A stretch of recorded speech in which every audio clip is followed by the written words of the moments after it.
Hello my dear student, welcome back to my YouTube channel Subhash study centre. जितने भी मेरे प्यारे बच्चे आज के इस वीडियो को देख रहे हैं, सबसे पहले आप सभी को नव वर्ष 2024 की हार्दिक शुभकामनाएं।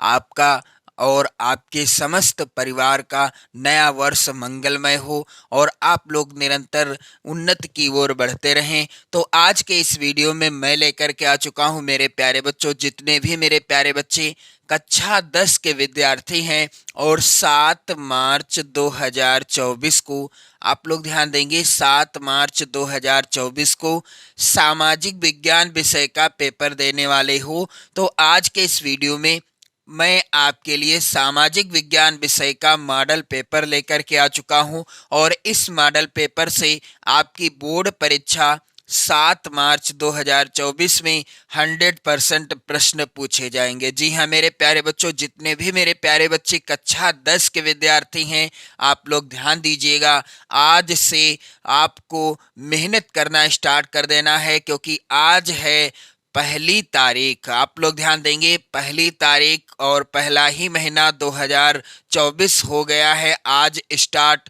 तो मेरे प्यारे बच्चों, अब आपको कमर कस लेनी है। 7 मार्च को सामाजिक विज्ञान का पेपर है, 22 फरवरी को हिंदी विषय का पेपर है और इसी तरह से क्रमशः आपके पेपर हैं। तो आपको सबसे पहले तो 22 फरवरी के लिए भी मैं तैयारी करा रहा हूँ हिंदी विषय की। कई मॉडल पेपर प्रोवाइड कराए हैं, कई मॉडल पेपर की वीडियो और प्रोवाइड कराऊंगा। तो जितने भी मेरे प्यारे बच्चे हैं, आप लोग चैनल को सब्सक्राइब कर लीजिएगा, वीडियो को लाइक शेयर और अपने प्यार भरे कमेंट भी करते रहिएगा। मेरे प्यारे बच्चों, इन मॉडल पेपर को जो भी मैं आपको बताता हूं, इनके सभी प्रश्नों को आप लोग जरूर तैयार कर लेना। मेरे प्यारे बच्चों, यहाँ पर आप लोग ध्यान देंगे, जैसा कि आप सभी जानते हैं, सामाजिक विज्ञान विषय का पेपर है और पेपर में आपको समय 3 घंटे 15 मिनट का मिलेगा। पेपर का पूर्णांक कितना रहेगा? 70 अंकों का रहेगा मेरे प्यारे बच्चों। और यहाँ पर ध्यान देने वाली बात यह है कि आपको 3 घंटे का समय मिलेगा सिर्फ पेपर को सॉल्व करने के लिए। 15 मिनट पहले तो आपको पेपर मिल जाएगा, किस लिए? पढ़ने के लिए। मेरे प्यारे बच्चों, पेपर होगा 2 खंडों में विभाजित, खंड आ में और खंड बा में। अब खंड आ में होंगे 20 अंक के बहुविकल्पी प्रश्न और इन प्रश्नों का उत्तर आपको कहां पर भरना है? OMR शीट पर भरना है। मेरे प्यारे बच्चों, जो 20 अंक के प्रश्न होंगे, इनकी संख्या रहेगी 20। प्रत्येक प्रश्न होगा 1 नंबर का और इस तरह से आपको 20 नंबर के प्रश्नों का आंसर OMR शीट में भरना है। यदि आप इन 20 प्रश्नों का आंसर सही तरीके से और इनका सही उत्तर भर देते हैं OMR शीट में, तो आपके ये 20 नंबर पूरे पूरे पक्के हो जाएंगे, आपकी राइटिंग चाहे जितनी भी खराब हो। मेरे प्यारे बच्चों, इसलिए आपको प्रत्येक विषय में बहुविकल्पी प्रश्नों की ओर जरूर ध्यान देना है, क्योंकि ये प्रश्न आपका अच्छा स्कोर बना सकते हैं, आपकी बोर्ड परीक्षा के लिए काफी कुछ ज्यादा मददगार साबित हो सकते हैं। मेरे प्यारे बच्चों, इसके बाद आप देखोगे यहाँ पर OMR शीट पर उत्तर अंकित किए जाने के पश्चात उसे काटे नहीं, इरेजर एवं व्हाइटनर आदि का प्रयोग ना करें। मान लीजिए दूसरे प्रश्न का आपका आंसर सही था, बी वाला ऑप्शन, गलती से आपने सी वाले गोले को काला कर दिया। अब आपको याद आ गया है कि मेरा आंसर बी सही था, मैंने सी कर दिया। तो अब आपको क्या करना है? ना तो इसको काटना है, ना तो इस तरह से काटना है, ना इरेजर से खुरचना है, ना ही व्हाइटनर आदि का प्रयोग करना, कुछ नहीं करना। अब जो हो गया सो हो गया। इसलिए आपको OMR वाले प्रश्नों को सॉल्व करते समय सबसे ज्यादा सावधानी बरतनी है, क्योंकि एक बार यदि आपने गोला काला कर दिया, अब आप उसमें कुछ नहीं कर सकते, क्योंकि यहाँ पर लिखा भी है, एक बार उत्तर अंकित किए जाने के पश्चात उसे काटना नहीं है, इरेजर आदि या व्हाइटनर आदि का प्रयोग नहीं करना है। खंड बा होगा 50 अंकों का और इसके अंतर्गत वर्णनात्मक फर्स्ट टाइप के प्रश्न होंगे और वर्णनात्मक सेकंड टाइप के तथा मानचित्र से भी संबंधित 2 प्रश्न दिए गए हैं। अब प्रत्येक प्रश्न के लिए निर्धारित अंक उनके सम्मुख अंकित हैं। कौन सा प्रश्न कितने अंक का है इसका भी वर्णन किया गया है। दिए गए मानचित्र को उत्तर पुस्तिका में मजबूती के साथ संलग्न करना आवश्यक है। मेरे प्यारे बच्चों, दृष्टिबाधित परीक्षार्थियों के लिए मानचित्र कार्य के स्थान पर अलग से प्रश्न लिखने के लिए दिए गए हैं। इससे आपका कोई मतलब नहीं है। मेरे प्यारे बच्चों, खंड आ के ये जो प्रश्न मैं आपके लिए लेकर के आया हूं इस मॉडल पेपर में, आप इन सभी प्रश्नों को जरूर तैयार कर लेना। मैं वादा करता हूं कि आपकी बोर्ड परीक्षा में यहां से प्रश्न जरूर पूछे जाएंगे। और जैसा कि आप सभी जानते हैं, आज से नया वर्ष प्रारंभ हो रहा है। आपको नई ऊर्जा के साथ, नए जोश के साथ बोर्ड परीक्षा की तैयारी करनी है, क्योंकि अब आपके पास समय बहुत ही कम बचा है। आपको अन्य विषयों की भी तो तैयारी करना है।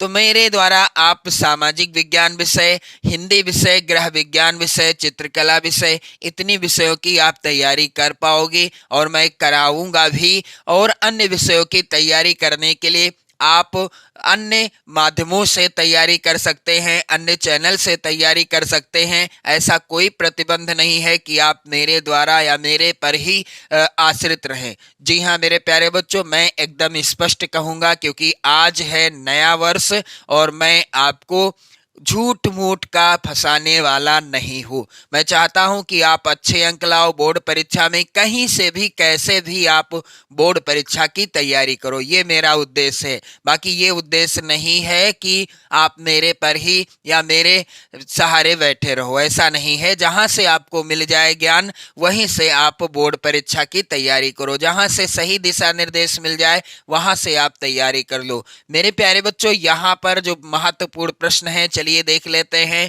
पहला निर्देश यहाँ पर आप लोग ध्यान दीजिएगा, निम्नलिखित विकल्पों में से सही विकल्प का चयन कीजिए। अब यहाँ पर पहला प्रश्न दिया गया है, नेपोलियन का संबंध किस देश से था।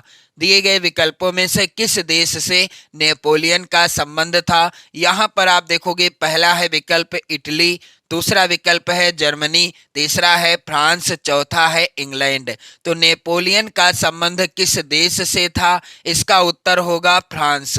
नेपोलियन जो है फ्रांस का रहने वाला था, अर्थात वह फ्रांस का शासक था। अगला प्रश्न यहाँ पर आप लोग ध्यान देंगे, प्रश्न संख्या 2 वेरी इंपॉर्टेंट है आपकी बोर्ड परीक्षा के लिए। वह उद्योगपति जिसने 1920 के दशक में लागत को कम करने का निर्णय किया, किसने। यहाँ पर आप देखोगे विकल्प इस प्रकार से, पहला है विकल्प बिल गेट्स, दूसरा हेनरी फोर्ड, तीसरा एंड्रयू कार्नेगी, चौथा जेबी फुलटन। तो इसका उत्तर क्या होगा, हेनरी फोर्ड ने 1920 के दशक में लागत को कम करने का निर्णय किया था। प्रश्न संख्या 3 है मेरे प्यारे बच्चों, देश की पहली जूट मिल कब और कहां स्थापित की गई। तो यहाँ पर आप लोग ध्यान दीजिएगा, देश की पहली जूट मिल कब और कहां स्थापित की गई। यहाँ पर आप जब देखोगे विकल्प जो कि इस प्रकार से हैं, पहला विकल्प है 1853 में कानपुर में, दूसरा है विकल्प 1854 में मुंबई में, तीसरा विकल्प है 1855 में कलकत्ता में और चौथा है 1856 में कहाँ, अहमदाबाद में। उत्तर हो जाएगा कि देश की पहली जूट मिल कब और कहां स्थापित की गई। तो यह स्थापित की गई थी 1855 ईस्वी में, कहां पर, कलकत्ता में। आप लोगों से रिक्वेस्ट है कि आप लोग इन सभी प्रश्नों को अपनी नोट्स पर लिखते जाओ। जो भी प्रश्न मैं आपको बताता हूं इन्हें आप जरूर लिख लो, इनको जरूर तैयार कर लो, क्योंकि उन्हीं प्रश्नों को मैं आप पढ़ाऊंगा जो आपकी बोर्ड परीक्षा 2024 के लिए मोस्ट इम्पॉर्टेंट हैं। बाकी आपको किसी भी तरह के प्रश्नों को मैं आपको नहीं बताने वाला, जो महत्वपूर्ण है सिर्फ वही पढ़ाऊंगा, क्योंकि समय कम है, आपको अन्य विषयों की भी तैयारी करनी है।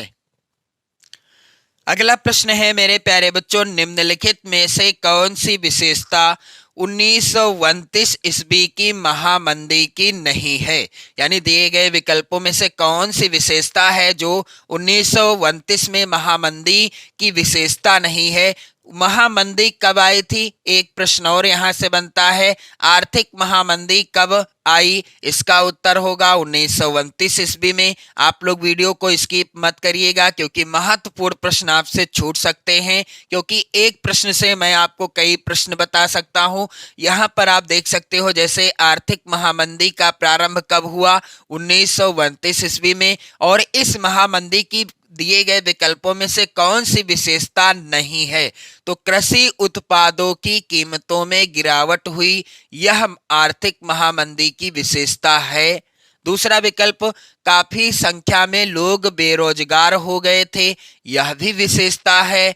आय और व्यय में काफी गिरावट आई, ये भी विशेषता है। नए नए उद्योग स्थापित होने लगे थे, यह विशेषता नहीं है। अगला प्रश्न यहां पर आप लोग ध्यान दीजिएगा।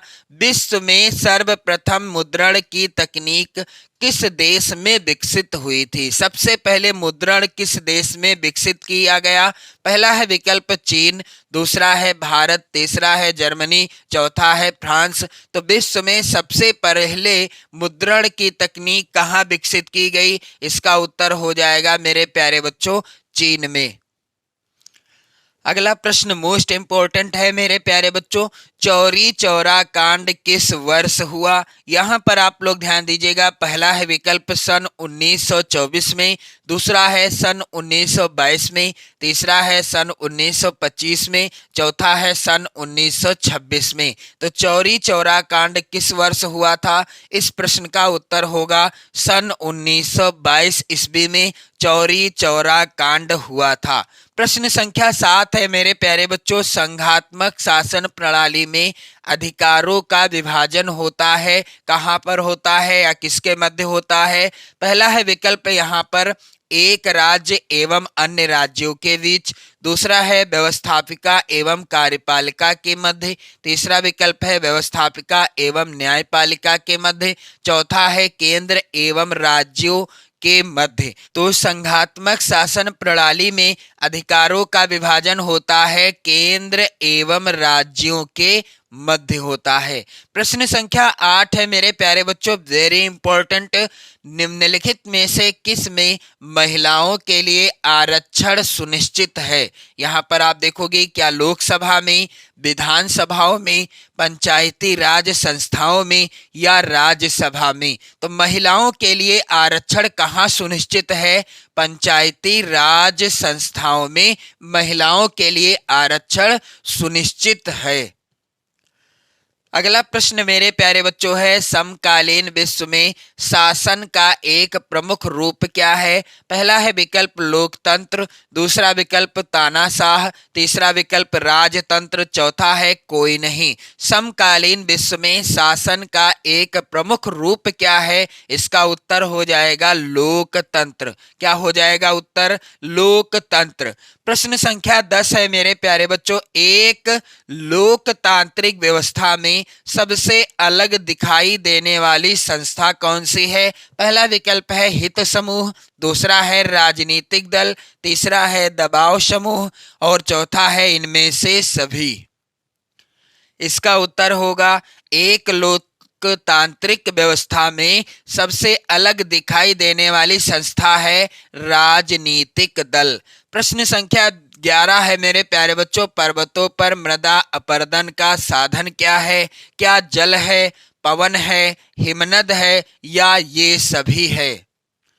तो मृदा अपरदन का तात्पर्य क्या है मेरे प्यारे बच्चों, जब मिट्टी किन्हीं कारणों से, जब मिट्टी यानी मृदा किन्हीं कारणों से एक स्थान से दूसरे स्थान तक पहुंच जाती है, इसे ही क्या कहते हैं, मृदा अपरदन कहा जाता है। क्या कहा जाता है मेरे प्यारे बच्चों, मृदा अपरदन कहा जाता है। और पर्वतों पर मृदा अपरदन का मुख्य साधन क्या है, जल है, क्योंकि वर्षा का जल या नदियों के द्वारा आया हुआ जल जब आता है, पर्वतों से जो नदियां निकलती हैं वह अपने साथ अधिक मात्रा में मृदा को बहाकर लाती हैं, तो वहां की मृदा कटकर चली आती है, पानी के साथ बहकर चली आती है या वर्षा के जल के द्वारा बहकर चली आती है। तो इसका मतलब क्या हुआ कि पर्वतों पर जो मृदा अपर्दन का प्रमुख साधन क्या है, वह जल है। जल के द्वारा ही मृदा का अपर्दन अधिकांश रूप में होता है। कहाँ पर? पर्वतों पर। उम्मीद करता हूं आपको समझ में आ गया होगा। आप लोग वीडियो को लाइक जरूर कर देना। सबसे जरूरी बात, आप इन प्रश्नों को अपनी नोट्स पर लिखते जाना। मेरे प्यारे बच्चों, अगला वेरी इंपॉर्टेंट प्रश्न है, निम्नलिखित में से किस राज्य में काली मिट्टी पाई जाती है? पहला है विकल्प राजस्थान, दूसरा है बिहार, तीसरा है झारखंड, चौथा है गुजरात। तो किस राज्य में काली मिट्टी पाई जाती है? पहला विकल्प यहाँ पर सही होगा, राजस्थान में। जी नहीं। बिहार में? नहीं। राजस्थान के बाद, बिहार के बाद झारखंड में? बिल्कुल नहीं। सही उत्तर है गुजरात। दिए गए विकल्पों में से सही उत्तर है गुजरात में काली मिट्टी पाई जाती है। प्रश्न संख्या 13 है, कच्चे पदार्थ को मूल्यवान उत्पादन में परिवर्तित कर अधिक मात्रा में वस्तुओं के उत्पादन को क्या कहा जाता है? उद्योग, विनिर्माण, निर्माण, व्यापार या विनिर्माण। कच्चे पदार्थ को मूल्यवान उत्पादन में परिवर्तित करके अधिक मात्रा में वस्तुओं के उत्पादन को क्या कहा जाता है? विनिर्माण कहा जाता है। अगला प्रश्न संख्या 14 है मेरे प्यारे बच्चों, सुंदरवन राष्ट्रीय पार्क किस राज्य में स्थित है? पहला विकल्प ओडिशा, दूसरा विकल्प मध्य प्रदेश, तीसरा विकल्प है असम, चौथा है पश्चिम बंगाल। सुंदरवन राष्ट्रीय पार्क किस राज्य में स्थित है? इसका उत्तर होगा पश्चिम बंगाल में सुंदरवन राष्ट्रीय पार्क स्थित है। प्रश्न संख्या 15 है मेरे प्यारे बच्चों, विदेशी व्यापार, आप लोग ध्यान दीजिएगा, विदेशी व्यापार किनके मध्य होता है? विकल्प इस प्रकार से हैं, पहला है दो प्रदेशों के मध्य, दूसरा विकल्प है दो नगरों के मध्य, तीसरा है दो गांवों के मध्य, चौथा विकल्प दो देशों के मध्य। तो विदेशी व्यापार होता है दो देशों के मध्य। जब एक देश, मान लीजिए भारत कोई भी वस्तु कहाँ को? भारत कोई भी वस्तु आप मान लीजिए अमेरिका को भेजता है, यानी अमेरिका को बेचता है, या कोई भी वस्तु अमेरिका भारत को बेचता है, तो इन दोनों देशों के मध्य होने वाले व्यापार को, यानी वस्तुओं के आदान प्रदान को क्या कहते हैं? विदेशी व्यापार कहते हैं। जब एक देश की वस्तु दूसरे देश में बेची जाती है, या दूसरे देश की वस्तु यहाँ पर मान लीजिए अमेरिका की कोई वस्तु है यहाँ भारत में बेची जाती है, तो इस प्रकार के व्यापार को क्या कहते हैं? विदेशी व्यापार कहते हैं। एक प्रश्न और आता है कि राष्ट्रीय व्यापार किसे कहते हैं? जब एक प्रदेश, मान लीजिए उत्तर प्रदेश की कोई वस्तु है और उस वस्तु को गुजरात में बेचा गया, या गुजरात की कोई वस्तु है उसे उत्तर प्रदेश में बेचा गया, तो इस प्रकार के व्यापार को क्या कहते हैं? आंतरिक व्यापार कहते हैं। अगला प्रश्न है मेरे प्यारे बच्चों, निम्नलिखित में से किसी वस्तु का निर्यातक भारत नहीं करता? यहाँ पर आप लोग ध्यान देंगे, किस वस्तु का निर्यातक भारत नहीं करता? यहाँ पर आप लोग ध्यान दोगे, पहला विकल्प उर्वरक, दूसरा तंबाकू, तीसरा चाय, चौथा कॉफी। तो किस वस्तु का निर्यात भारत नहीं करता? उत्तर हो जाएगा उर्वरक का। बाकी तंबाकू का निर्यात करता है, यानी तंबाकू को भारत विदेशों में बेचता है, चाय को भी बेचता है, कॉफी को भी बेचता है, लेकिन उर्वरक को नहीं बेचता। प्रश्न संख्या 17 है, निम्नलिखित में से किस राज्य की प्रति व्यक्ति आय सर्वाधिक है? पहला है विकल्प मेघालय, दूसरा राजस्थान, तीसरा बिहार, चौथा हरियाणा। दिए गए विकल्पों में से किस राज्य की या किस प्रदेश की प्रति व्यक्ति आय सर्वाधिक है? उत्तर होगा हरियाणा राज्य की। अगला प्रश्न संख्या 18 है, वेरी इंपॉर्टेंट मेरे प्यारे बच्चों, विकास को मापने हेतु आय के अतिरिक्त अन्य कौन सा मापदंड है? पहला है विकल्प स्वास्थ्य, दूसरा विकल्प है साक्षरता दर, तीसरा विकल्प है प्रति व्यक्ति आय, चौथा है ये सभी। उत्तर क्या होगा? इसका उत्तर क्या होगा मेरे प्यारे बच्चों? विकास को मापने हेतु आय के अतिरिक्त अन्य कौन सा मापदंड है? उत्तर हो जाएगा स्वास्थ्य भी है, साक्षरता दर भी है, प्रति व्यक्ति आय भी है, यानी उत्तर होगा ये सभी। प्रश्न संख्या 19 है, वेरी वेरी इंपॉर्टेंट मेरे प्यारे बच्चों, उपभोक्ता के अधिकारों में शामिल है। उपभोक्ता के अधिकारों में क्या शामिल है? पहला है विकल्प क्षतिपूर्ति निवारण का अधिकार, दूसरा विकल्प है प्रतिनिधित्व का अधिकार, तीसरा विकल्प है चुनने का अधिकार, चौथा है ये सभी। तो आप लोग ध्यान दीजिएगा, उपभोक्ता के अधिकारों में क्षतिपूर्ति निवारण का अधिकार शामिल है, प्रतिनिधित्व का अधिकार शामिल है और चुनने का भी अधिकार शामिल है। उत्तर होगा ये सभी।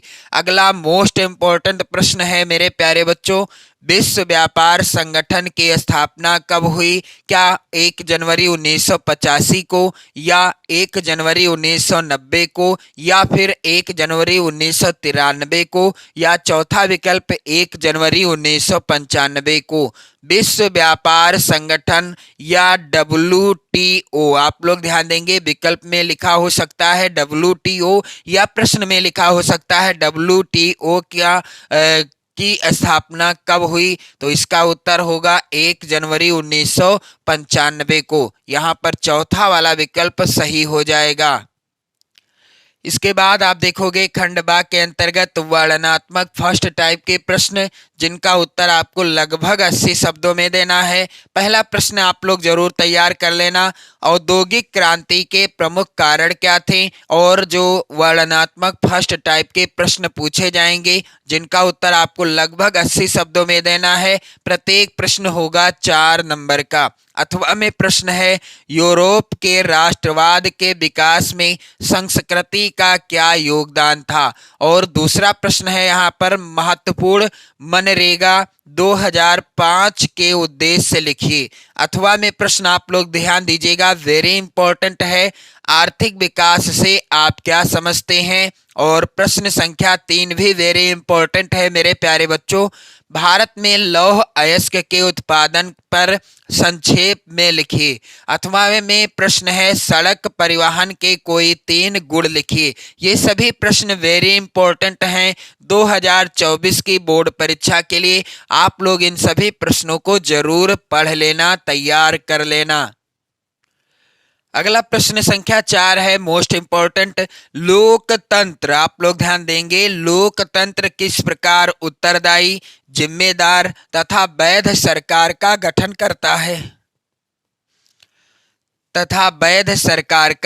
करता है? अथवा में प्रश्न मोस्ट इंपॉर्टेंट है, भारत में बहुदलीय व्यवस्था में प्रजातंत्र को किस प्रकार मजबूत किया है?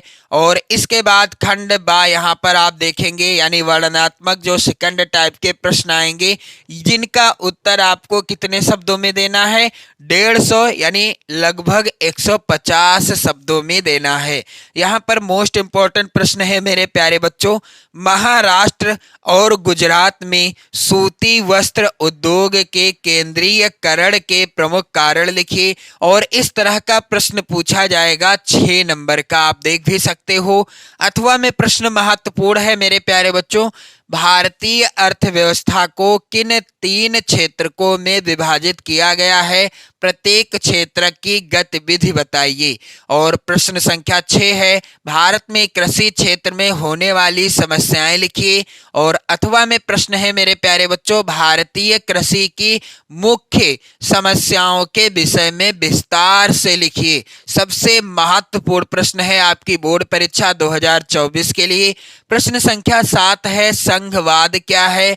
भारत के संघीय ढांचे की 4 विशेषताएं बताइए। सभी प्रश्न महत्वपूर्ण हैं, सभी को आपको तैयार करना है। इन्हीं में से प्रश्न आपको बोर्ड परीक्षा 2024 में जरूर देखने को मिलेंगे। इसके बाद आप देखोगे अथवा में प्रश्न है, भारत में संघीय व्यवस्था कैसी है? इसके 4 लक्षण बताइए। और प्रश्न संख्या 8 है, गांधी जी ने असहयोग आंदोलन क्यों प्रारंभ किया?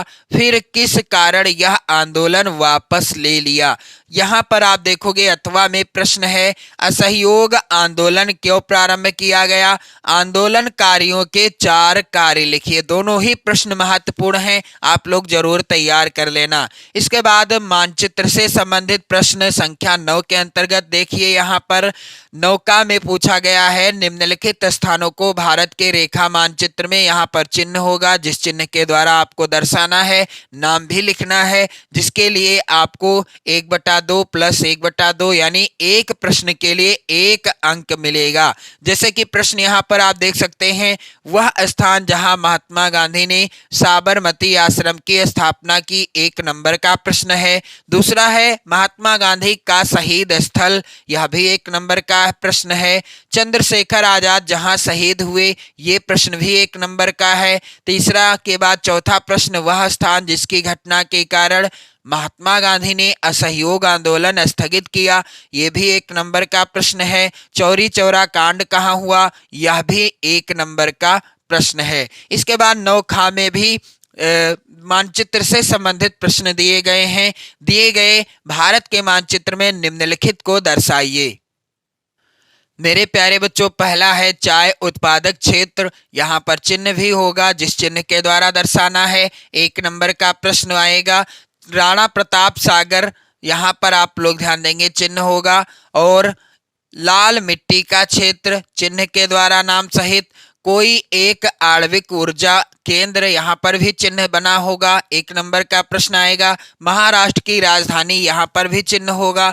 और आपको इस तरह से कुल 10 नंबर के प्रश्न देखने को मिलेंगे मानचित्र से संबंधित। तो उम्मीद करता हूँ आपको वीडियो काफ़ी ज़्यादा हेल्पफुल लगा होगा। आप इन सभी प्रश्नों को तैयार कर लेना 2024 की बोर्ड परीक्षा के लिए। मेरे प्यारे बच्चों, नया साल शुरुआत कर चुका है, आप भी अपनी शुरुआत कर दें नए जोश और नई ऊर्जा के साथ बोर्ड परीक्षा 2024 की। मैं आपके साथ साथ हूं, आप लोग भी साथ दीजिए और धुआंधार तैयारी कीजिए बोर्ड परीक्षा 2024 की। एक बार पुनः आप सभी को हार्दिक शुभकामनाएं, आपके समस्त परिवार को, आपके समस्त इष्ट मित्रों को। और मेरे प्यारे बच्चों, आप लोग जोश के साथ, नई ऊर्जा के साथ तैयारी करो 2024 बोर्ड परीक्षा की। पढ़ते रहें, मस्त रहें, स्वस्थ रहें।